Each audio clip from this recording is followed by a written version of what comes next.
à tous et à toutes, c'est Uzog officiel, Uzog le barbare pour les anciens. Comment ça va les gars? Aujourd'hui je suis extrêmement fier de faire une vidéo enfin posée, assis dans mon décor. Ça faisait super longtemps. Ça va être une vidéo plutôt chill, instructive. Aujourd'hui les gars, vidéo FAQ que vous attendiez depuis les 15 000 abonnés. Aujourd'hui j'en ai 17 000. On vient de les passer d'ailleurs il y a quelques jours. Donc merci à vous tous, merci d'être de plus en plus à me suivre quotidiennement. Ça fait extrêmement plaisir. Alors les gars, n'hésitez pas à liker, à vous abonner si ça vous a plu. N'hésitez pas aussi à partager à vos potes, je suis sûr qu'ils vont kiffer. Et bien sûr mettez le code créateur Uzog dans la boutique pour tous ceux qui jouent à Fortnite. Aujourd'hui donc je vais répondre à pratiquement toutes les questions que j'ai reçues. J'ai reçu beaucoup de questions, il y en a qui se ressemblent un peu, donc on va faire un gros mélange. Mais vous allez voir, ça va être super cool. Allez, on passe à la première question les gars. La première question les gars que je reçois le plus, c'est comment je m'appelle et pourquoi ce pseudo. Mon pseudo c'est Uzog comme vous pouvez voir ici, et mon prénom n'est pas Hugo mais Aubin, A-U-B-I-N, qui n'a absolument rien à voir avec Hugo. Moi on me dit souvent mais pourquoi tu t'appelles Uzog alors c'est pas original? Mais alors du coup si c'est original. Ce qui n'est pas original c'est de prendre un pseudo qui ressemble à ton prénom. Ça c'est pas du tout original. Moi mon pseudo il a une histoire et il est vraiment bien recherché. Alors je vais vous raconter l'histoire de ce pseudo. Alors déjà les gars, ça va répondre aussi à quelques questions, mais j'en ferai une vidéo complète là-dessus sur l'histoire complète de ma chaîne. Je pense que je la ferai aux 20 000 abonnés, spécial 20 000 abonnés, où je vous raconterai un petit peu cette histoire là qui est pour moi très émouvante. Alors il faut savoir déjà que je n'ai pas commencé YouTube en 2020 comme je vous ai dit, donc l'anniversaire de la chaîne. Je l'ai commencé bien avant. Enfin le projet YouTube a débuté bien avant. J'ai toujours voulu être youtubeur depuis hyper longtemps. Squeezie, Bob Lennon etc. qui m'ont grave donné envie. Comme il disait dans le documentaire de Squeezie, ce qui marchait le mieux c'était les podcasts et pas forcément les jeux vidéo. Un peu des deux quand même, parce que Squeezie était un peu connu. Et mes potes quand j'étais en 6ème, donc en 2013, ils m'avaient tous poussé en disant vas-y crée une chaîne YouTube etc. Et je l'avais finalement fait. Mes parents m'avaient acheté un Nokia Lumia. Le problème c'est qu'il n'y avait pas l'Apple Store ni l'Android Store. Donc ce téléphone n'était pas si bon pour moi parce qu'il n'y avait aucun jeu etc. C'était vraiment horrible. Par contre j'ai pu du coup filmer mes premières vidéos sur ce Nokia 3310 qui est aujourd'hui complètement cassé. Donc c'est dommage que j'ai plus mes rushs. Donc les gars, mes premières vidéos je les ai fait masquer avec ce masque là. Bon il a pris cher avec le dégât des eaux, l'inondation que j'ai reçu. Les gars je l'ai fait en grande section avec mes petites mains et je voulais pas montrer ma tête sur YouTube au début. Du coup j'avais mis en fait ce petit masque là et je parlais de l'actu des jeux vidéo, des vidéos qui m'ont fait rire. C'était une vraie réflexion que j'avais fait, comment je vais appeler cette émission, et j'allais l'appeler The Gaming Room, donc la chambre de jeux vidéo. Je ne savais pas comment filmer mon écran. J'avais ce petit téléphone là, je me filmais, hop, je le tournais directement hyper vite sur l'écran de mon papy. Donc je faisais mes vidéos chez mon grand-père, mais ça marchait plutôt bien. Je faisais des centaines de vues, j'avais pas les 1000 abonnés. Sauf que un jour mes parents ont découvert ma chaîne YouTube parce qu'en gros j'avais pub à mes cousins, cousines, oncles, tantes. Soit ils l'ont poucave, mais en tout cas ce qui est sûr c'est que ma tante et mon oncle ils ont fait une réunion avec mes cousines et dire à quel point c'est super grave ce que je faisais sur internet. C'était vraiment un truc de fou, que je me mettais en danger, que je mettais en danger les autres. Aujourd'hui les gars, quand on y repense, c'est vraiment une dinguerie de penser ça. Mon père m'a juste éclaté en fait et j'ai dû supprimer cette chaîne YouTube avec ces vidéos malheureusement. Par contre les gars, je n'ai jamais abandonné l'idée. Donc un an et demi, un an après, en 4ème, j'ai reçu mon premier PC et je voulais du coup chercher un nom de chaîne. Donc je voulais vraiment qu'il soit original, que je sois le seul sur YouTube à avoir ce pseudo là les gars. Et je peux vous dire que c'est super important quand on crée une chaîne, c'est de mettre un pseudo hyper original parce que quand on te cherche, on te retrouve direct. Le problème c'est quand on se lance, et ben on est vraiment noyé parmi tout le monde et YouTube ne met pas forcément en avant votre chaîne. Donc quand on la cherche, des fois on ne la trouve pas. Donc j'ai cherché, j'ai pris sur l'iMac de mon père, j'ai cherché des générateurs de pseudo dans la thématique de barbare et je suis tombé sur Uzog, H-U-Z-O-G, et j'ai fait Uzog, oh Uzog, et je me suis projeté avec ce pseudo. Je cherche, oh, il n'y a pas d'Uzog. Personne, il y a Azog, il y a Herzog, il y a machin, il y a tout ce que tu veux, mais il n'y a pas Uzog. Je fais, vous savez quoi? Je crée mon logo, donc rien à voir avec Hugo les gars, hein, vraiment rien à voir. En tout cas voilà pourquoi je m'appelle Uzog. Du coup, deuxième question de Xenos. Quand est-ce que tu t'es vraiment lancé sur YouTube et pourquoi? Je vous dis, c'est en 2020, été 2020. Et pourquoi je me suis lancé en été 2020? C'est parce que du coup, je voulais faire de la qualité, la plus grosse qualité possible. Ma première chaîne YouTube, c'était vraiment, il n'y avait pas de qualité, je m'amusais juste, mais il fallait vraiment qu'il y ait de la qualité. Et puis même, il fallait que je gagne en compétences pour vraiment me démarquer en fait. Du coup, bah, j'ai attendu d'avoir le matos, premier avoir un PC, ensuite apprendre à faire des montages, Camtasia Studio, mais c'est vraiment le pire logiciel, le prenez jamais. Ensuite, donc j'ai craqué Vegas, ne faites pas ça non plus parce que vous pouvez avoir des virus. Ensuite, bah je me suis dit, bah pourquoi pas faire une miniature de malade mental. Donc j'en fais une. Et du coup voilà, c'était vraiment une vidéo tous les 6 mois, tous les ans, genre juste pour bidouiller, prendre en compétences. Et ensuite, il y a eu le confinement. Moi j'adore jouer. Et je me suis dit, mais pourquoi au lieu de se décourager à faire des gros montages, pourquoi pas live, tu vois? Et je me suis dit, tu sais quoi, pour live, il me faut juste 2 écrans et c'est tout. Donc j'ai attendu mon anniversaire pour avoir ces 2 écrans là. Mais mon frère m'a acheté une webcam. Sauf que je ne voulais absolument pas montrer mon visage. Vous savez, depuis la 6ème, je me suis dit, je vais être comme Bob Lennon, on monte pas le visage. J'étais obligé pour moi de lui faire honneur parce qu'il a acheté avec ses propres sous. Donc il fallait que je fasse des vidéos avec cette webcam. Et du coup, je commence ma première vidéo et puis j'annonce que je vais commencer à live. Et après cette première vidéo, donc c'était en juin 2020, et bah j'ai commencé à live et toujours avec cette webcam. Grande surprise. Il n'y a aucune personne, mais quand je vous dis aucune, c'est 0 personne qui s'est foutu de ma gueule en disant « Ouah, t'es trop moche, ouah, machin ». Au contraire, les gars, c'était même que de la bienveillance et c'était vraiment trop cool. Du coup, j'ai pris de plus en plus de confiance en moi envers les caméras. Donc si vous voyez la première vidéo, les gars, je peux vous le mettre en description. Je suis comme ça, je fais comme ça. Alors bonjour à tous et à toutes, c'est Zog le barbare. Alors on va faire une vidéo sur Call of Duty. Voilà, c'est des trucs comme ça. Alors qu'aujourd'hui maintenant, je m'en fous. J'ai l'impression que c'est une vraie personne. Même j'en fais des caisses.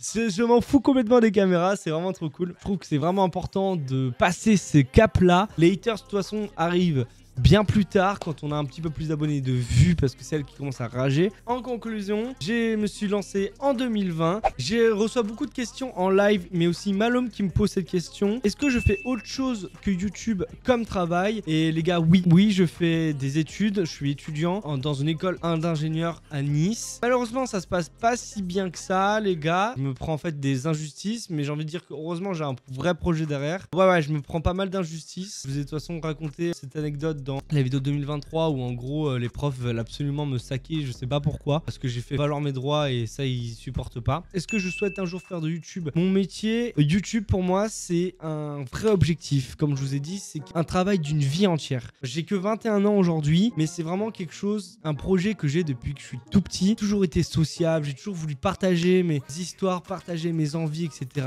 J'ai pas toujours été gâté par la vie non plus, je suis pas non plus à me plaindre, mais aujourd'hui je suis en train de me battre pour essayer que YouTube devienne mon activité principale. Donc oui les gars, YouTube, j'ai envie que ça devienne mon activité principale. J'ai envie de devenir YouTuber, j'ai envie de devenir créateur de contenu. Comme vous pouvez voir, je me diversifie avec les vlogs, irréel, l'ASMR, les lives, le gaming. Vraiment, j'aime tout pratiquement sur YouTube. Pour moi, mon objectif, c'est de vivre de YouTube. Arrêter de vivre dans le stress, d'être étudiant, de pas avoir d'argent, de comment je vais payer le loyer, etc. Vraiment, mais même si c'est qu'un SMIC, ça, mais je serais le plus heureux du monde. Pour moi, j'aurais réussi sur YouTube si vivre de ma passion. Après évidemment on va pas cracher sur cet argent, dire ouais non j'ai pas envie d'être riche. Évidemment c'est aussi un autre objectif, c'est d'être épanoui et bien sûr extrêmement libre financièrement plutôt que riche. Mon objectif pour 2025 c'est déjà d'atteindre le 1 million de vues sur la chaîne. On y est bientôt, on est à 600 000. Aujourd'hui on croit de plus en plus en vues, donc c'est vraiment cool. Les prévisions disent que j'aurai le 1 million de vues en octobre.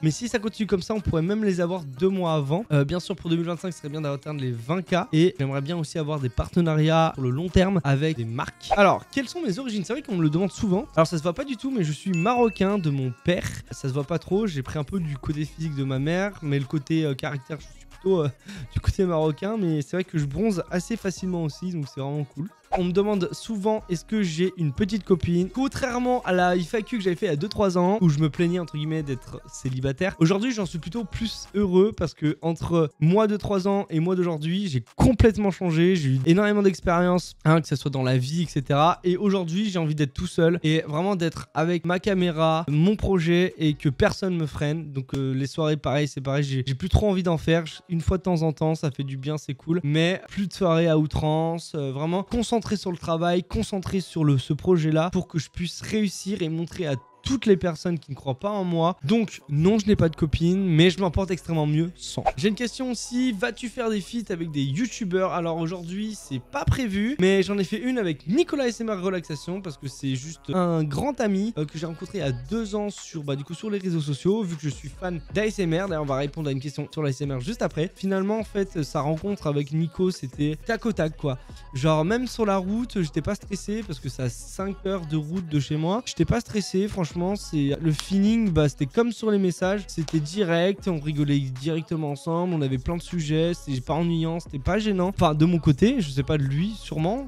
Si, mais Franchement, c'était la glace, n'a même pas eu besoin de briser, c'était direct comme ça. Franchement, c'était vraiment cool. Et du coup, il m'a invité sur son projet de faire une vidéo ASMR. Et du coup, j'ai accepté avec grand plaisir parce que moi, j'aime beaucoup l'ASMR. Et finalement, c'était vraiment la meilleure idée parce que du coup, ça m'a permis en fait de motiver à lancer mon projet ASMR que j'avais eu il y a 2 ans où on s'est un peu moqué de moi, etc. Du coup, je l'avais pas trop refait. Avec tous les commentaires qu'il a reçus sur sa vidéo, franchement, ça m'a donné tellement de force.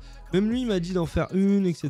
Du coup, en ce moment, je suis en train de faire. C'est ma 2e vidéo à l'heure à laquelle je parle. Donc, question sur l'ASMR. Qu'est-ce qui m'a fait aimer l'ASMR? Alors, moi, je regarde l'ASMR depuis, on va dire, 7 ans. En gros, quand l'ASMR a percé, quand tout le monde, en fait, se moquait de ce mouvement-là, où il y avait plein de youtubeurs qui en faisaient des reacts. Et en gros, avant, c'était l'ASMR bouffe. Donc, je pensais que c'était que de la bouffe, où la personne, en fait, était en train de manger, je sais pas, une tarte à la myrtille. Et c'est vrai que moi j'aime pas trop les bruits de bouche quand on mange. Donc c'est vrai que c'était pas ouf. Je suis tombé sur je crois Romy ASMR. Et en gros je connais Romy de sa chaîne principale. En plus je la trouve super jolie. Et du coup qu'est-ce qui m'a fait aimer la ASMR? C'était en premier lieu c'était du tapping.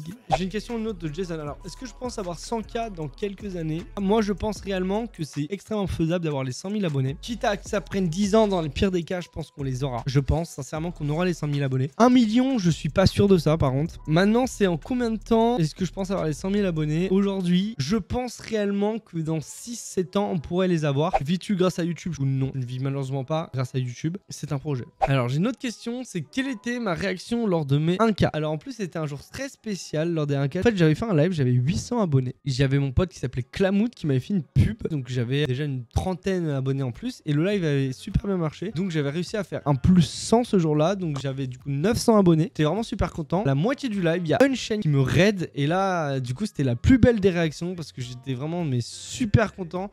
Il y avait des milliers de personnes sur le live qui a envoyé des cœurs et tout ça. C'était vraiment cool. Vraiment, en vrai, c'est vraiment cool ce qu'il a fait. Hein. C'était vraiment incroyable. Et vous pouvez voir ma réaction, les gars. C'est le live le plus vu de la chaîne si vous voulez aller la voir. Du coup, j'ai pu débloquer la monétisation genre juste 15 jours après. Ouais, c'est vraiment cool. Donc, la réaction était juste folle. Puis même, j'aurais jamais pensé avoir les 1000 abonnés quand j'ai commencé YouTube. Mais genre, jamais. On va passer sur les questions Insta. Hein. Ah oui, est-ce que j'ai des frères et des sœurs? Oui, j'ai un petit frère, une petite sœur. Mon petit frère qui m'a balancé d'ailleurs à mes parents que j'avais une chaîne YouTube et j'ai une petite sœur les gars qui a 10 ans qui est à fond derrière tout ce que je fais etc.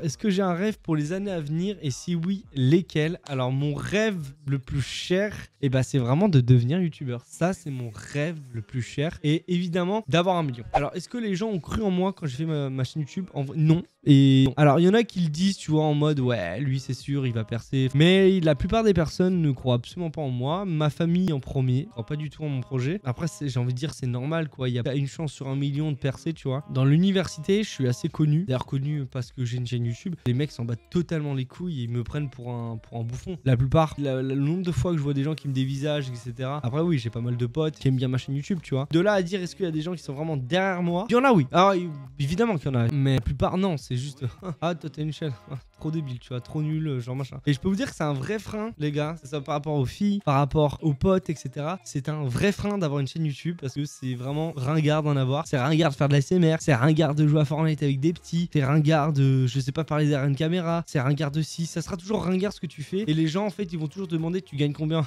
Ah ouais tu gagnes que ça, c'est vraiment nul, tu te ridiculises pour rien. Et, tu vois c'est la plupart c'est ça. Comme on dit les rappeurs, les youtubeurs qui vous ont toujours dit que pendant qu'ils sont petits, qu'ils font leur projet, qui sont pas très connus, les gens s'en battent les couilles d'eux, les meufs pareil, et c'est exactement ça les gars, c'est exactement ça. Moi je pensais que c'était abusé parce qu'ils le disent tous, mais c'est exactement ce que je vis. Et j'ai envie de dire qui aujourd'hui commente toutes mes vidéos, qui aujourd'hui est toujours pour me soutenir, qui aujourd'hui, je sais pas, se sub ou je sais pas, m'envoie des messages etc. On peut compter sur le nombre, vraiment sur le nombre d'une main les gars, on peut compter. Et encore sur le main de Simpson, donc 4 doigts. Et il y en a un qui m'a demandé comment j'ai fait pour percer, du coup c'est la qualité, faut chercher le bon hashtag, c'est du temps, chercher le bon jeu, le bon thème etc. Bon moi je perce pas, hein. Beaucoup de réflexion. Comme on dit les gars, créateurs de contenu, les gens ils pensent qu'on est au chômage etc. Mais les gars c'est très compliqué, c'est beaucoup de travail. C'est énormément de travail et encore plus quand t'es à 100 000 etc. Par exemple Nico il m'a montré plein de trucs et je peux vous dire que c'est du vrai travail ce qu'il fait. C'est du vrai travail. J'avais une question aussi, plusieurs questions même avant de demander la FAQ, c'est est-ce que je ferai des rencontres abonnés?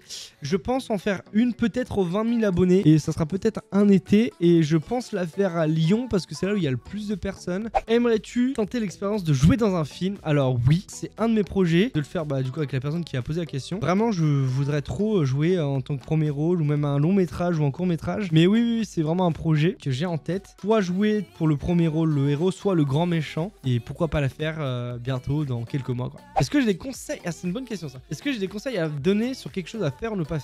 Alors aujourd'hui en ce moment, la chose que j'ai en tête de pas faire, je vous dis les gars, ne faites pas de chaîne uniquement sur les shorts. Parce que d'une, c'est une perte de temps, ça gagne pas du tout. Vous allez gagner des abonnés pas fidèles. Alors le seul avantage c'est que vous allez avoir des abonnés hyper rapidement si vous faites des shorts de qualité. Si vous faites du re-upload ou du vol de contenu, vous allez en faire aussi assez rapidement. D'une, c'est illégal et de deux, ça va vous amener nulle part. Le bon conseil les gars, c'est les shorts, c'est extrêmement bien, mais c'est en complément de votre chaîne. Donc soit vous faites des vidéos ou live, mais je vous conseille plutôt de faire des vidéos en même temps que des shorts et ou vidéos et live en même temps que les shorts. Parce que si vous faites que des lives aussi sur votre chaîne, vous allez évoluer, vous allez avoir des abonnés juste pour les lives, mais vous aurez jamais l'évolution. Donc si un jour le jeu s'arrête ou quoi, vous êtes fini. Aujourd'hui, moi ce que je vous dis, c'est de travailler en synergie avec les vidéos, les shorts et les lives. Parce que les shorts du coup vont amener plus de vues, plus de monde, un petit peu plus d'abonnés, et en fait ils vont cliquer sur votre profil et puis ils vont voir en fait que vous faites aussi des vidéos. Ils vont voir aussi que vous faites des lives, des trucs de qualité avec des bonnes miniatures, des bons trucs comme ça. Genre du coup ils vont cliquer beaucoup plus. Alors qu'une personne qui va avoir les 100 000 abonnés directement avec les shorts, qui va du coup arrêter les shorts, faire juste des vidéos et des lives, et du coup ça se voit, hein, ils ont pas du tout de vues sur les vidéos et pas du tout de vues sur les directs. Et en plus, en fait, ils ont pas d'expérience là-dessus, donc les quelques personnes, les très peu de personnes qui vont s'y intéresser vont directement partir, directement fuir, parce que le manque d'expérience en fait va vous faire que vos vidéos ne seront pas de bonne qualité. Et ce qui est normal en fait de pas avoir des vidéos de bonne qualité parce que ça demande du temps,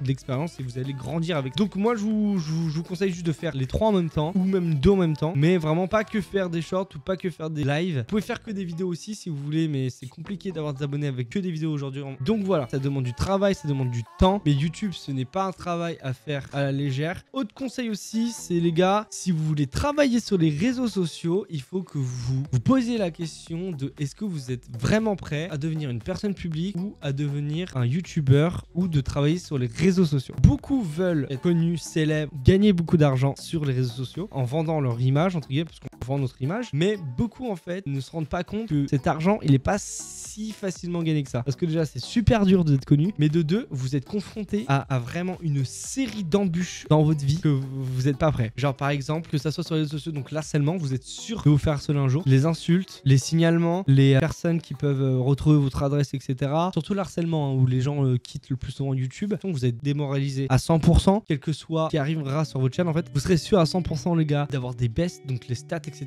Si vous êtes plutôt du genre abandonné parce que vos stats elles baissent ou qu'elles vous montent pas, ça sert à rien. Il va falloir aussi se priver de beaucoup de choses. Par exemple, vos opinions, la plupart du temps, va falloir absolument rien dire. Ah aussi, dans la vraie vie, vous allez être harcelé parce que l'harcèlement, c'est dans la vraie vie et sur les réseaux. Hein. C'est pas que sur les réseaux, les gars. C'est dans la vraie vie. Les gens vont vous prendre pour un gros débile, que ça soit à l'école, par les enseignants, que ça soit par votre famille. Tout le monde vous laisse tomber en fait quand vous faites votre chaîne YouTube. Par la plupart. Donc c'est vraiment beaucoup de sacrifices. Si vous êtes prêt à faire tout ça, n'hésitez pas à vous lancer. Un YouTuber en particulier, ce qui m'a donné envie de commencer YouTube, du coup, Squeezie et Babledan. Squeezie, c'est vraiment pour moi comme Mbappé dans le sport, c'est le GOAT du GOAT. J'ai regardé Squeezie depuis la création de Cyprien Gaming, donc 2012. Un de mes rêves, c'est de faire un feat avec Squeezie. Un jour. Mais oui, Squeezie en particulier qui m'a donné extrêmement envie et qui aujourd'hui me donne encore plus envie quand je regarde ces vidéos. Donc voilà les gars, j'ai à peu près fait le tour. Si j'ai oublié des questions, c'est pas grave, on leur répondra dans la prochaine FAQ. En tout cas, merci d'être autant à me suivre aujourd'hui. 17 000, c'est vraiment énorme, on s'en rend pas compte. Mais voilà, merci à vous tous. Le montage va être horrible parce que c'est 1 heure de rush, je raconte beaucoup ma vie, j'aime beaucoup ça. Mais voilà, bisous à tous, ciao.